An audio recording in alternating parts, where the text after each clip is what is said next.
नमस्कार, स्वागत है आप सबों का आज के इस कार्यक्रम अभ्यास में। विषय है अर्थशास्त्र यानी कि इकोनॉमिक्स। परीक्षार्थी अपने टारगेट को अचीव करें, ये होती है सबसे आवश्यक बात, और वो तभी संभव है जब आप ज्यादा से ज्यादा करें प्रैक्टिस यानी कि अभ्यास। तो जिन विषयों में आपको परेशानी होती है, हम उन विषयों को आपके समक्ष टाइम टू टाइम लाते हैं। आज का विषय है अर्थशास्त्र यानी कि इकोनॉमिक्स, और एक्सपर्ट हैं दिल्ली विश्वविद्यालय के B.R. अम्बेडकर कॉलेज के इकोनॉमिक्स के associate professor doctor Narendra Thakur. Welcome sir. शुक्रिया मैम, मुझे बुलाने के लिए और अपनी बातचीत रखने के लिए। और सर, ये श्रोताओं के सवाल हमारे पास हैं हमेशा की तरह, लेकिन उसके पहले कार्यक्रम का आगाज करेंगे एक्सप्लेनर सेगमेंट से।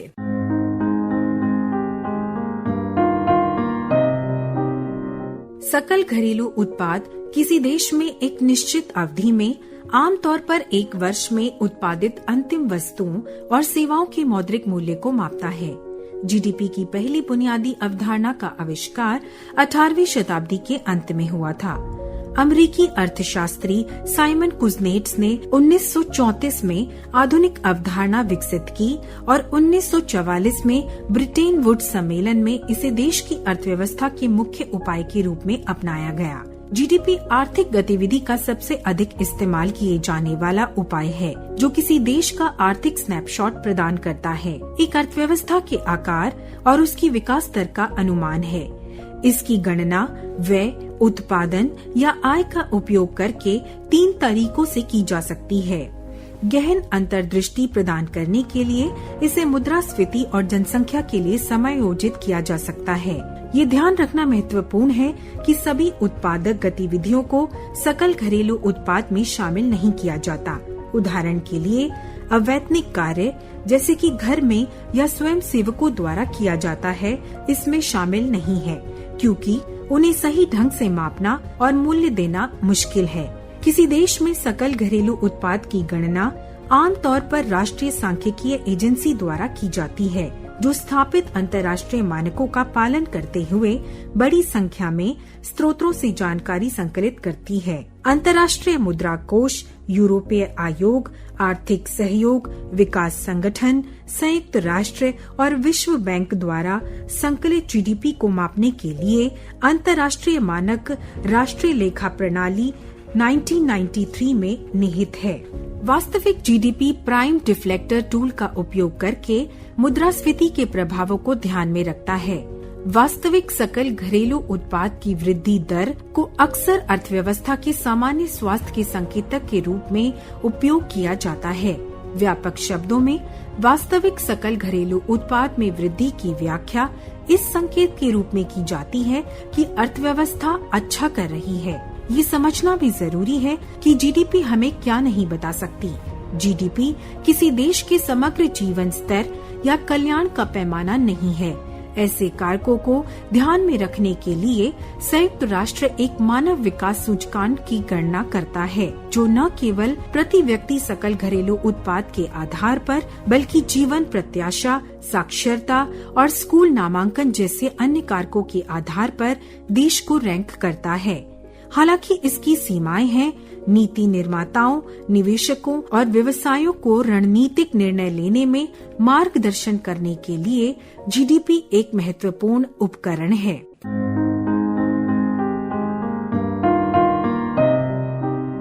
तो ये था हमारा आज का एक्सप्लेनर सेगमेंट, और अब वो सवाल जो मैं पूछना चाहती हूँ, लेकिन साथ ही हमारे एक और लिसनर है, उन्होंने भी बिल्कुल वही सवाल पूछा है।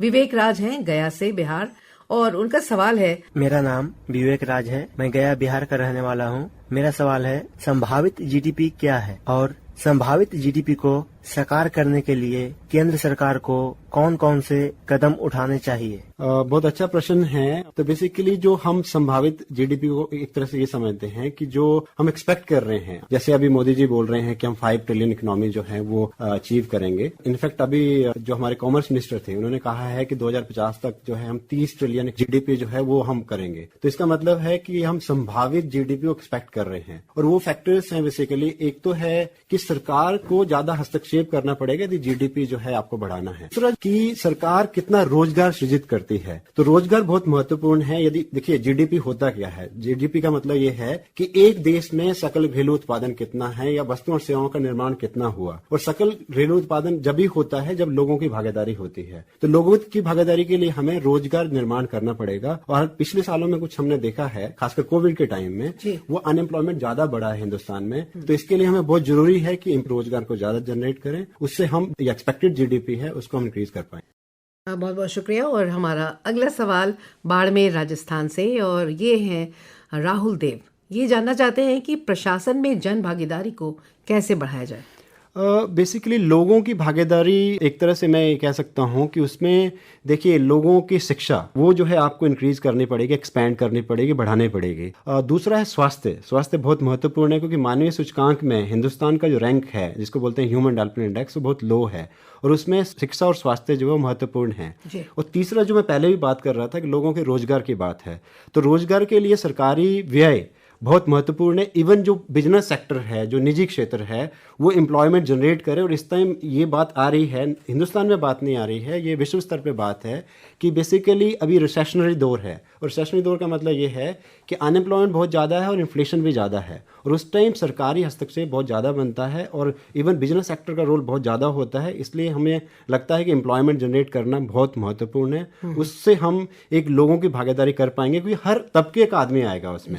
मुझे लगता है कि उसमें महिलाएं भी होंगी, उसमें जो है डिसएडवांटेज ग्रुप जो कि दलित हैं वो भी होंगे, और जो रूरल एरिया से जो लोग हैं वो भी कंट्रीब्यूट करेंगे। तो मुझे लगता है कि शिक्षा स्वास्थ्य के साथ जो है रोजगार जो है वो बहुत महत्वपूर्ण है। अब जो सवाल है वो उत्तराखंड से है। बिल्कुल। विकास है, किच्चा कोई जगह है वहाँ से। हाँ। मेरा नाम विकास है और मैं किच्छा उत्तराखंड का रहने वाला हूँ। मेरा सवाल है कि हम आंकड़ों में उलझे बिना और आंकड़ों को समझकर कैसे अर्थशास्त्र की तैयारी कर सकते हैं। ये पॉइंट तो है कि देखिए इकोनॉमिक्स बोरिंग भी होता है, बात सही है कि बहुत सारे आंकड़े हैं, जैसे हम बात कर रहे थे ग्रॉस डोमेस्टिक प्रोडक्ट, कोई ग्रोथ की बात होगी, कोई पर कैपिटा इनकम की बात, तो नंबर ही नंबर हैं। तो आम शब्दों में हम समझना चाहें सकल घरेलू उत्पादन को या अर्थव्यवस्था को या अर्थशास्त्र को, तो हमें ये समझना होगा कि उत्पादन में भागीदारी किस किस की है, मतलब उत्पादन में कौन लोग लगे हुए हैं। मान लीजिए हिंदुस्तान के अर्थशास्त्र की हम बात करना चाहते हैं, अर्थव्यवस्था की बात करना चाहते हैं, तो कौन लोग हैं जो यहाँ पे निर्माण कर रहे हैं। क्या अमीर आदमी हैं, क्या गरीब आदमी हैं, क्या मिडिल क्लास है, लोअर मिडिल क्लास है, बिहार से है, यूपी से है, कहाँ से है। तो एक ये हमें समझना पड़ेगा कि उत्पादन कौन कर रहे हैं। दूसरा जो महत्वपूर्ण प्रश्न ये है जो हमें अर्थशास्त्र में समझना होगा वो है कि वितरण कैसे हो रहा है। मान लीजिए किसको आय मिल रही है, गरीब आदमी को आय मिल रही है, अमीर आदमी को आय मिल रही है, और अगेन वो लिंक उसी से है, और आय उससे निर्धारित होती है कि आपका रोजगार कहाँ है। तो रोजगार का प्रश्न इसके साथ लिंक है। तो कोई भी यदि अर्थशास्त्र समझना चाहता है तो ये दो शब्द बहुत महत्वपूर्ण है। एक कि उत्पादन के क्या तरीके हैं, कौन उत्पादन में लगा हुआ है, और उनकी आय या लाभ वो कैसे कैसे मिल रहा है। अगला सवाल तुषार बाडे ये पूछ रहे हैं कि what are the relationship between full convertibility and exchange rate of currency. Highest जो जीडीपी में कंट्रीब्यूशन आ रहा है महाराष्ट्र से, और महाराष्ट्र से बहुत बड़ा क्वेश्चन आया है। वो एक तरह से ये क्वेश्चन पूछा जा रहा है कि देखिए ये कन्वर्टिबिलिटी क्या है। बिल्कुल सिंपल वर्ड्स में समझें तो बेसिकली इसका मतलब ये है कि जो हमारा रुपया है, हाँ, उस रुपये के मुकाबले जो है हम डॉलर कितना खरीद पाते हैं वो है, या हम गोल्ड कितना खरीद पाते हैं। यदि हम कन्वर्ट कर पाते हैं गोल्ड को, रुपए को गोल्ड में या डॉलर में, तो इसको कहते हैं कन्वर्टिबिलिटी है। उसमें एक बहुत महत्वपूर्ण बात है इसके साथ साथ, क्योंकि महाराष्ट्र से क्वेश्चन आया तो उतना ही पावरफुल क्वेश्चन है कि क्या हम ट्रेड में भी तो हम रुपया को इस्तेमाल कर रहे हैं इंटरनेशनल लेवल पे। तो हम यदि अर्थशास्त्र की भाषा में समझें तो एक तरह से बैलेंस ऑफ पेमेंट है जिसको कहते हैं विनिमय संतुलन है। उसके दो हिस्से हैं, एक को कहते हैं चालू खाता, एक को कहते हैं पूंजी खाता। हिंदुस्तान में चालू खाते में हम आजकल कुछ भी एक्सपोर्ट इंपोर्ट कर सकते हैं, उसमें रुपए के साथ जो है हम डॉलर खरीद सकते हैं। मान लीजिए हमने एक्सपोर्ट किया, उसके तहत जो है हमें जो है डॉलर मिलेंगे, तो ये कन्वर्टिबिलिटी की बात है कि आपने रुपया कन्वर्ट किया। वैसे ही हम जो है मान लीजिए यूके से कुछ इंपोर्ट कर रहे हैं, मान लीजिए हम इंपोर्ट कर रहे हैं क्रिकेट बैट, हाँ, तो उसमें भी हम एक्सचेंज कर रहे हैं, एक तरह से कन्वर्ट कर रहे हैं पाउंड को इंडियन रुपीज में। तो ये हो गया चालू खाते की बातें हम कर रहे हैं। पूंजीगत खाते में ये है कि मान लीजिए हिंदुस्तानी कोई अमेरिका में जमीन खरीदना चाहता है, उस टाइम भी आपको एक तरह से डॉलर जो है वहाँ से लेने पड़ेंगे, रुपया देना पड़ेगा। ये भी कन्वर्टेबिलिटी की बात है। लेकिन हिंदुस्तान में ट्रेड जो है वो फुल है, आप कुछ भी व्यापार कर सकते हैं, आयात निर्यात कर सकते हैं वस्तुओं का या सेवाओं का, लेकिन पूंजीगत खाते में आप हर जगह जो है इन्वेस्ट नहीं कर सकते, उसमें गवर्नमेंट रिस्ट्रिक्शंस डालती है। या हर जगह घर नहीं खरीद सकते हैं, उसमें रिस्ट्रिक्शंस हैं। तो पूंजीगत खाते में एक तरह से हिंदुस्तान में पार्शियल कन्वर्टेबिलिटी है, रुपया हर जगह नहीं जा सकता। मतलब एक तरह से पूंजीगत खाते की जो ट्रांजैक्शंस हैं उसमें एक लिमिट जो है गवर्नमेंट ने फिक्स कर रखी है, जबकि चालू खाते में कोई लिमिट नहीं है, एक्सपोर्ट इंपोर्ट बिल्कुल हो सकता है। इस सवाल के बाद जो अगला सवाल है वो है वर्ल्ड, ये सौरभ कुमार शर्मा बिहार से पूछ रहे हैं। My name is Saurabh Kumar Sharma. I am from Bihar. My question is, recently WTO's 12th Ministerial Conference concluded on June 2022. Is India gained any deal through this MC12? Why India is failing to negotiate in spite of support of 80 developing economies? अरे वाह, तो ये भी बहुत अच्छा question है। इसका मतलब जनरल नॉलेज इतना रखते हैं। रिसेंटली अभी 12 जून को जो है WTO राउंड हुआ, मिनिस्ट्रियल कॉन्फ्रेंस उसको कहते हैं, और 17 को खत्म हुआ है। और अभी जो उससे संबंधित सवाल पूछ बिल्कुल, मतलब इतना बेहतर क्वेश्चन आया है। हाँ। तो वो ये पूछना चाह रहे हैं कि WTO से क्या हिंदुस्तान को गेन हुआ है, क्योंकि वहाँ पे पीयूष गोयल जो हमारे कॉमर्स मिनिस्टर हैं वो गए थे और उन्होंने एक तरह से नेगोशिएशन किया है। तो जो वर्ल्ड ट्रेड ऑर्गेनाइजेशन है 1995 में बना है, उसके बाद जो हमेशा राउंड होते हैं कि देशों में व्यापार क्या होगा, कितना जो है कस्टम ड्यूटी होगी, कितना जो है हम सब्सिडीज देंगे। तो जनरली WTO की ये कोशिश रहती है, वर्ल्ड ट्रेड ऑर्गेनाइजेशन की कंट्रीज़ की जो मेंबर्स हैं, कि ये जो है कम से कम टैरिफ लगाएं जिससे कि व्यापार देशों के बीच में, अर्थव्यवस्था के बीच में बढ़े। लेकिन ये जरूर कहना चाहूँगा मैं, इसमें जो डोमिनेंस है वो बड़े देशों की है, विकसित देशों की है। उसमें विकासशील देश जो है, जो 80 देशों के बारे में बात हो रही है, अर्थव्यवस्था के बारे में बात हो रही है। तो इस राउंड में जो 17 जून को ख़त्म हुआ, हिंदुस्तान को गेन एक तो ये हुआ है बेसिकली कि इसको पोस्टपोन कर दिया कई चीज़ों में। फॉर एग्जाम्पल देखिए, हिंदुस्तान ये कह रहा था कि देखिए आप सिर्फ ये बोल रहे हैं जो वर्ल्ड फूड प्रोग्राम है, जिसके तहत ये होता है कि हमें इथोपिया में, सोमालिया में एक्सपोर्ट हमें करते हैं, लेकिन वो यूनाइटेड नेशन के अंडर में करते हैं। तो उसमें हिंदुस्तान ये बोल रहा था, या इंडियन गवर्नमेंट ये कह रहे थे कि हमें थोड़ा वक्त दीजिए, और हम जो एक्सपोर्ट है वो हम यूक्रेन को भी करना चाहते हैं और देशों को भी करना चाहते हैं। तो उस लेवल पे उन्होंने पोस्टपोन कर दिया, लेकिन माना नहीं है कि एक्सपोर्ट आप कर सकते हैं एक लेवल पे। तो जो एक्सपोर्ट है, जो वीट का जैसे फॉर एग्जांपल एक्सपोर्ट है, ये जो राइस का एक्सपोर्ट है, जो फूड का एक्सपोर्ट है, उसमें एक लेवल पे ज़्यादा इंडिपेंडेंस जो है, ज़्यादा स्वतंत्रता जो है वो विकासशील देशों में जैसे भारत भी है वो नहीं मिली है। दूसरी जो चीज़ इसमें हुई है कि जो वैक्सीनेशन है कोविड-19 का, उसमें विकासशील देश, जो गरीब देश ये कह रहे थे कि आप इसको फ्री करिए, क्योंकि कोविड जो है वो विश्वव्यापी है, और उसमें जब तक कि सबको वैक्सीनेशन नहीं होगा तो आप कोविड-19 को कंट्रोल नहीं कर पाएंगे। तो जो विकसित देशों ने क्या किया है, उन्होंने ये तो कहा है कि आप लाइसेंस ले सकते हैं, इसको कंपलसरी लाइसेंस बोलते हैं हम लोग। तो कंपलसरी लाइसेंस के थ्रू आप वैक्सीन तो बना सकते हैं, लेकिन आप शेयर नहीं कर सकते और कंट्रीज के साथ। तो यानी कि कहने का मतलब उन्होंने पेटेंट को फ्री नहीं किया है जो वैक्सीन का है। दूसरी चीज़ जो उसकी महत्वपूर्ण चीज़ है, दवाइयों को उनका पेटेंट जो है वेव करना चाहता था हिंदुस्तान या साउथ अफ्रीका, उसको वेव नहीं किया है, मतलब वो छूट नहीं दी है। उसके अलावा जो टेस्ट होते हैं, तो जो टेस्ट किट हैं, उसमें भी भारत या साउथ अफ्रीका या इस तरह के विकासशील देश 80 देश ये कह रहे थे कि आप थोड़ा फ्री करिए इसको। यदि फ्री कर देंगे, जो विकसित देश हैं, यूनाइटेड किंगडम है, USA है, वो तो जनरली अपनी पॉपुलेशन को वैक्सीनेशन कर चुके हैं, या उनके पास कोविड टेस्ट बहुत सारे हैं, लेकिन अभी भी कुछ एक विकसित देश जो है नहीं मान रहे हैं। वो कह रहे हैं कि हम फ्री नहीं करेंगे। वो एक लेवल पे, मतलब बीइंग एक तरह से बोलते हैं डेवलपिंग कंट्री, विकासशील देश होने के नाते हमारे लिए नुकसानदायक बात है। तीसरा पॉइंट थोड़ा सा डिटेल पॉइंट होगा, उसका रीज़न ये है कि हमें ज़्यादा बेनिफिट नहीं दिख रहे हैं, ज़्यादा लॉस दिख रहा है। और उसमें जो महत्वपूर्ण है वो ये है कि गवर्नमेंट ऑफ इंडिया ये कह रही थी कि आप हमें प्रोक्योर करने दीजिए जो अनाज है, हमें एक तरह से पब्लिक डिस्ट्रीब्यूशन को स्ट्रॉन्ग करिए। हमारे यहाँ गरीबी बहुत ज़्यादा बढ़ी है और कोविड-19 ने बहुत बढ़ी है, जिसमें प्रधानमंत्री भी जो है वो पब्लिक डिस्ट्रीब्यूशन सिस्टम कर रहे थे। 80 करोड़ लोगों को हमने जो है वो खाना खिलाया फ्री कोविड-19 में। तो भारतीय सरकार या इस तरह की सरकारें ये बोल रही थी, विकासशील देश जो हैं, कि हमें थोड़ा अलाउ करिए आप, जिससे हम डिस्ट्रीब्यूट कर पाएँ। लेकिन क्या हुआ है कि WTO में ये माना नहीं गया है। वो कह रहे हैं कंपनियाँ दे सकती हैं, हाँ, लेकिन सरकारें नहीं दे सकती। और जब ऐसा होगा तो जो पब्लिक डिस्ट्रीब्यूशन सिस्टम हिंदुस्तान का है, जो राशन की दुकानें हैं उसमें गरीब को अनाज मिलता है, कम से कम जो स्टारवेशन है, जो भूखमरी है, उससे हम कंट्रोल कर पाते हैं, गरीबी को कंट्रोल कर पाते हैं। लेकिन इसके कारण से मुश्किल हो जाएगा। तो एज ए होल हम ये कह सकते हैं कि हमने पोस्टपोन तो कई चीज़ें कर दी हैं, लेकिन हम ये कहें बहुत सारा गेन हो गया है विकासशील देशों को या हिंदुस्तान को, तो हम कहेंगे उसमें लॉस ज़्यादा है, क्योंकि अभी भी जो बड़ी कंपनियां हैं या जो बड़े देश हैं उनको ज़्यादा फ़ायदा है और गरीब देशों को वो कम फ़ायदा है। चलिए, प्रॉफिट, लॉस, जीडीपी और पता नहीं ऐसी ऐसी भारी भरकम बातों के बाद मुझे ऐसा लगता है एक म्यूजिकल ब्रेक लेना चाहिए। और एक बहुत ही प्यारा सा गीत मैंने इस वक्त सेलेक्ट किया है इस कार्यक्रम के लिए। वो फिल्म स्टोरी 1942 का है।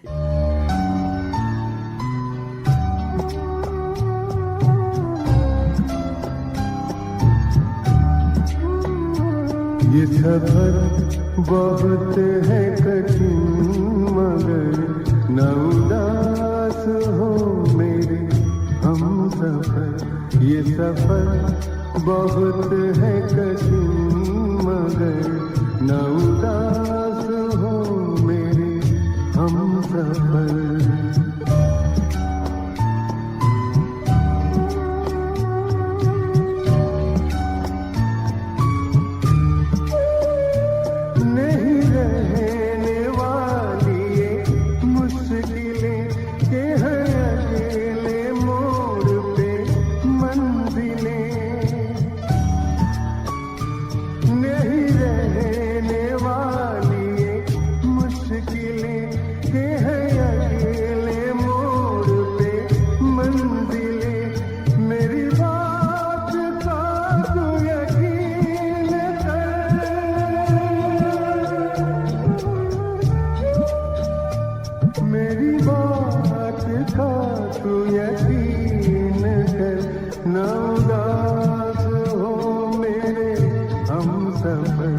ये सफर बहुत है कठिन, मगर न उदास हो मेरे हम सफर।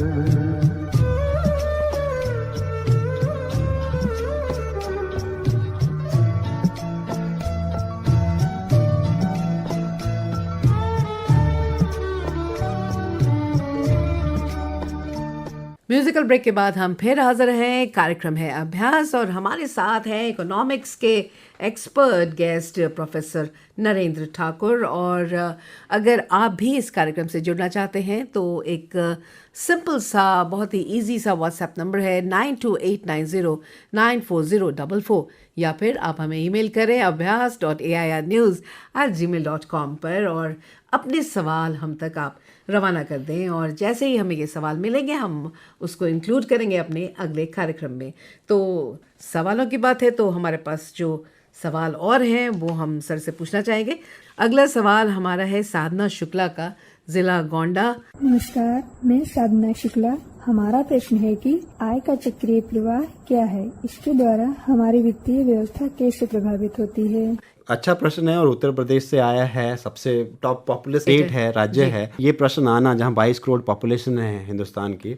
चक्रीय प्रवाह जो है बेसिकली आय का, उसका मतलब ये होता है कि जो राष्ट्रीय आय है हमारी, उसका जो है फ्लो कैसे बन रहा है। मान लीजिए हम ये कह रहे हैं कि यहाँ पे 5 सेक्टर्स हैं, जैसे एक सेक्टर है गृहस्थ जिसको हाउस होल्ड सेक्टर कहते हैं, दूसरा है फर्म, तीसरा है जो है बैंकिंग सेक्टर जिसको फाइनेंस सेक्टर हम कहते हैं, चौथा है गवर्नमेंट सेक्टर, और पांचवा है जो वर्ल्ड लेवल पे हम बात कर रहे थे, मान लीजिए अमेरिका है, यूनाइटेड किंगडम है। तो इनकी राष्ट्रीय आय, जो हिंदुस्तान की राष्ट्रीय आय, उसका प्रवाह कैसे हो रहा है हमारे राष्ट्रीय आय का। मान लीजिए फॉर एग्जाम्पल हम लोग आज पढ़ा रहे हैं तो हमें जो है उससे आय मिल रही है, तो हम गृहस्थ हैं, हम पढ़ा रहे हैं, उससे हमें आय मिल रही है। लेकिन जब हम प्रोडक्शन भी कर रहे हैं, मतलब हम एक तरह से सकल घरेलू उत्पादन में जीडीपी में उसका कंट्रीब्यूशन भी हो रहा है, और जब हम कमा रहे हैं तो सरकार हमें पैसा दे रही है। और सिर्फ हमारी बात नहीं है, ये इन्फोसिस है, ये कंपनी है, तो उसमें लोग जो है जब काम करने जा रहे हैं तो सर्विस भी जनरेट कर रहे हैं। मान लीजिए IT सर्विसेज है, तो एक तरह से गृहस्थ हैं वो, हाँ, उन्होंने जो है प्रोडक्शन वहाँ पे किया सर्विस का और उसके बदले उनको आय प्राप्त हुई। तो ये गृहस्थ और फर्म का लिंकेज है, चाहे वो सरकारी हो चाहे वो प्राइवेट हो।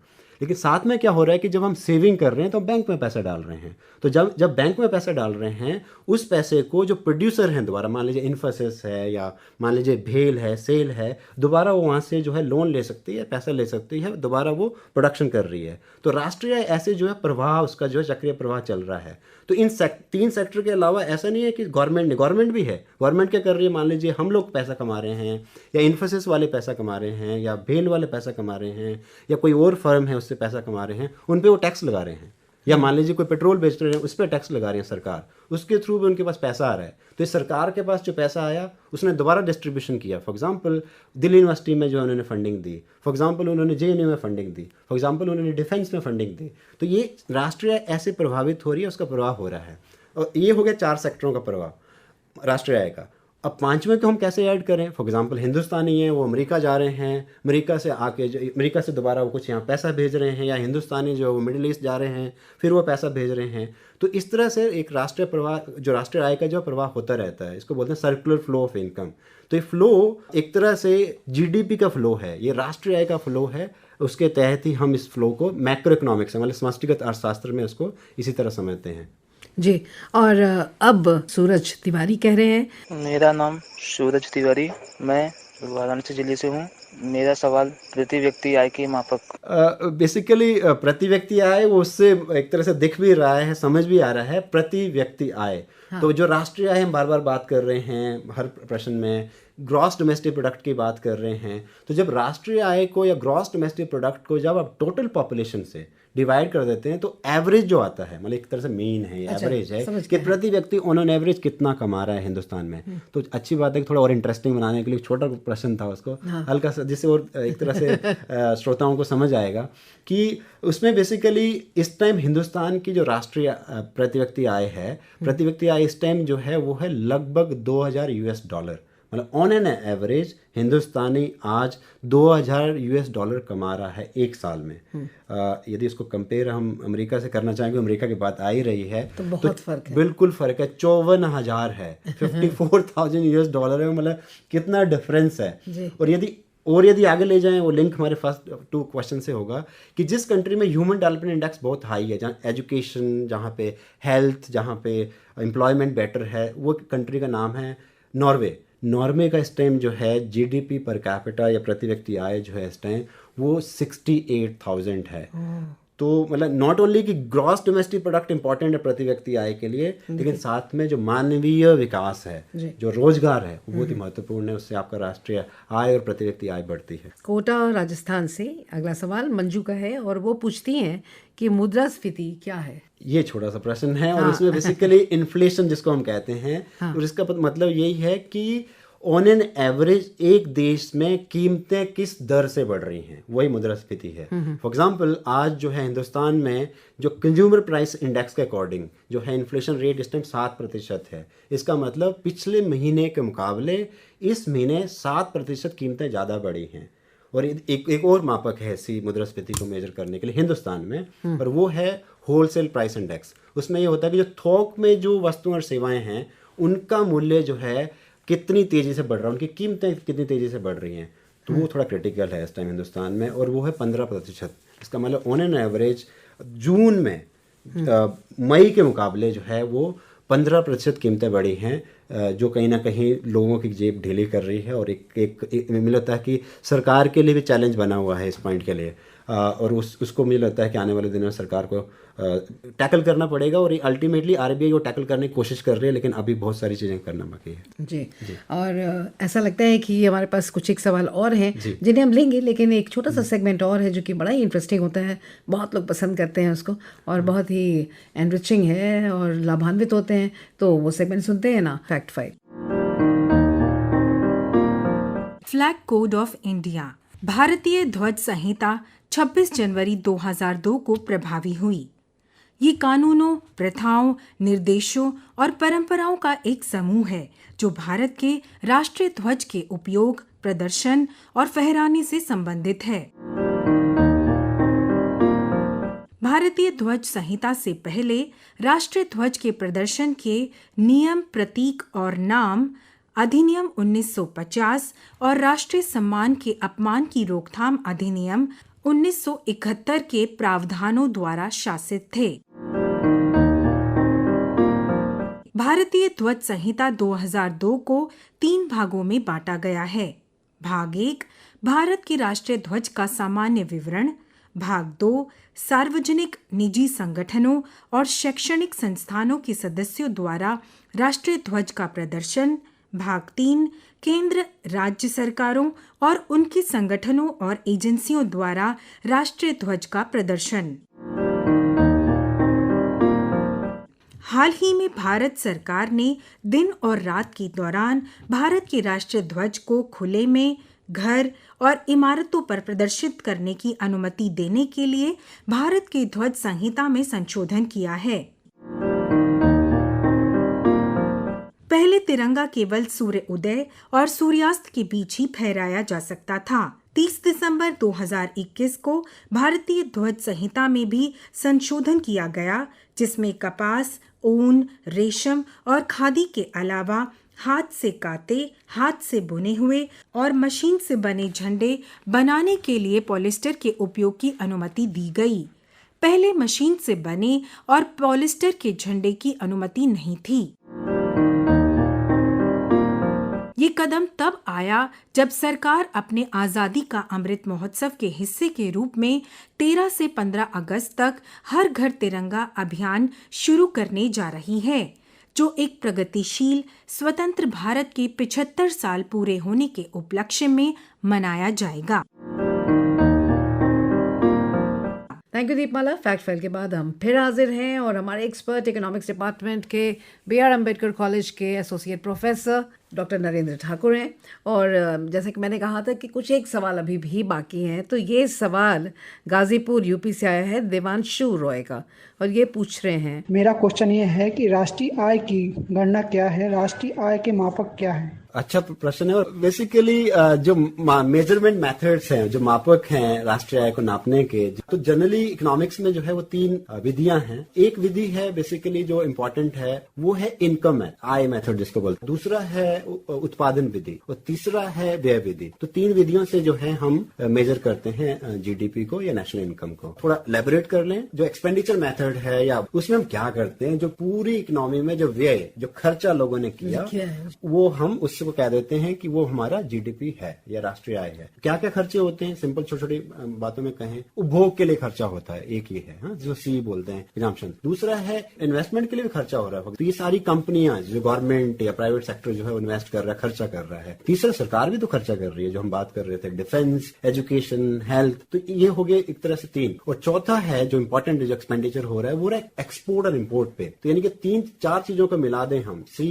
+ G + I + X - M, तो ये जो है हमारा एक तरह से एक्सपेंडिचर मेथड है। आय मेथड तो बिल्कुल सिंपल सा है कि आय सृजित जो हुई, जो मेजर एक तरह से जो मेजर की, मान लीजिए आपकी आय, मेरी आय, जो जितने पेरेंट्स हैं, वर्किंग जितने लोग हैं, उनकी आय, लेकिन सिर्फ हमारी आय नहीं, जो वर्कर्स हैं, लेकिन साथ में जो कंपनीज है उनकी जो आय कितनी हुई है, तो एक आय हो जाती है, जिसको प्रॉफिट भी हम कहते हैं। तो प्रॉफिट को मिला दें या जो प्रॉपर्टी से जो आय हो रही है उसको मिला दें, और जो वर्कर्स को जो वेजेस मिल रहे हैं उनकी आय। प्लस ऐसा भी हो सकता है कि जो मिक्स हो, कि मान लीजिए वो सेल्फ एम्प्लॉयड है आदमी, उसकी वेज भी है लेकिन साथ साथ में वो बिजनेस से भी पैसा उसको मिल रहा है, जिसको मिक्स्ड इनकम बोलते हैं। तो इन तीनों आय को हम मिला दें तो वो आय मेथड है। कौन कौन सा? Wage plus profit plus mixed income, जो जहां वेज भी है और प्रॉफिट भी है। लास्ट है बिल्कुल सिंपल सा आउटपुट मेथड, जिसको उत्पादन विधि से हम कहते हैं, जिससे जीडीपी मेजर होता है कि उत्पादन कितना किया गया, उसकी मूल्य कितना है। फॉर एग्जाम्पल, जो आपकी वेज है या जो मेरी वेज है, उतने हमने वैल्यू जनरेट की है। मान लीजिए जो कुछ लाखों में होगा वो होगा। वैसे ही मान लीजिए एक प्रोडक्ट जो है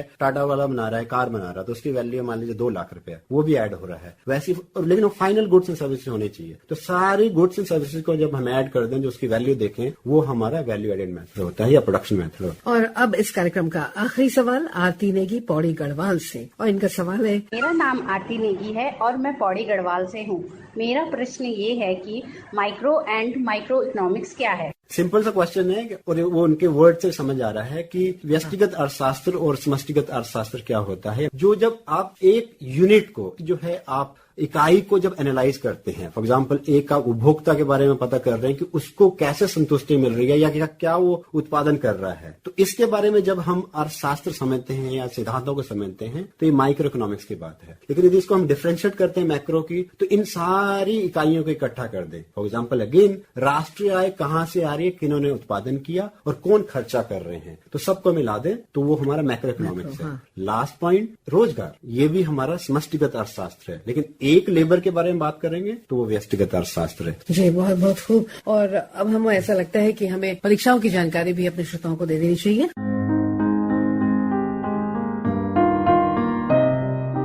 यूपीपीएससी 31 जुलाई को मेडिकल ऑफिसर के लिए लिखित परीक्षा आयोजित करेगा।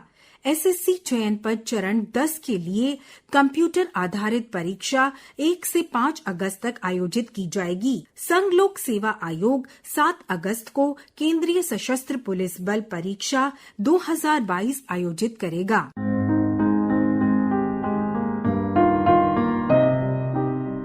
तो एग्जाम्स की जानकारी आपको मिल गई और अब जो है वो हम आपके सामने दो मच अवेटेड अनाउंसमेंट करना चाहते हैं। वो है लास्ट वीक के सवाल का जवाब देने वाले विजेता का नाम, तो वो है भाई मुस्कान कोहली, अंबाला पंजाब की है। और अब हम जाएंगे सर से, रिक्वेस्ट करेंगे कि सर आप भी एक सवाल हमारे लिसनर्स को भेजें। इस सवाल का जवाब जो भी देंगे उनको मिलेगा हमारी ओर से एक ई सर्टिफिकेट। तो सवाल, कल जो इन्फ्लेशन रेट चल रहा है, इन्फ्लेशन रेट मतलब जो मुद्रास्फीति दर चल रही है वो कितनी है, और उसमें मैं बात करना चाह रहा हूँ जून में मुकाबले मई के। और वो दो तरह की इन्फ्लेशन रेट है, एक है WPI होलसेल प्राइस इंडेक्स के अकॉर्डिंग और दूसरा है कंज्यूमर प्राइस इंडेक्स के अकॉर्डिंग। तो वो इन्फ्लेशन रेट कौन कौन से हैं और उसका कितना लेवल है, यदि वो बता दें तो आप बहुत अच्छा इनाम देंगे उनको और मैं भी खुश हो जाऊंगा। कुछ एग्जामिनेशन रिलेटेड टिप देना चाहें अपनी ओर से? मैं यही कहूंगा मतलब जो भी एस्पिरेंट्स हैं कि कॉन्फिडेंट रहिए, स्वस्थ रहिए और साथ में आप जो है इतना प्रेशर मत लीजिए। आप ये मानिए ऑन एन एवरेज 2-3 घंटे आप स्पेंड करेंगे, लेकिन उसमें 100% दीजिए। रिवाइज कर रहे हैं और डिवोट कर रहे हैं पढ़ने में और तैयारी करने में। तो बिल्कुल हमें ऐसा लगता है कि उन्हें ये मैसेज क्लियर हो गया कि आप जो भी तैयारी करें बिल्कुल तबीयत से और इन्वॉल्व होकर करें। और अर्थशास्त्र विषय पर हमने इस बार ये कार्यक्रम लिया। अगली बार जो हम सब्जेक्ट लेंगे वो होगा पॉलिटिकल साइंस। हमारे एक्सपर्ट आएंगे और आप हमें 9289094044 पर मैसेज करेंगे और साथ ही आप हमें ईमेल भी कर सकते हैं। और अब हमें ऐसा लगता है कि इस कार्यक्रम से हमारे श्रोता तो जुड़ते रहेंगे, लेकिन अब इस कार्यक्रम का वक्त अब यहीं पर समाप्त होता है। तो अगले सप्ताह इसी दिन इसी समय हम फिर मिलेंगे। अब मुझे यानी विनीता को और हमारे एक्सपर्ट नरेंद्र ठाकुर को दीजिए इजाजत। नमस्कार।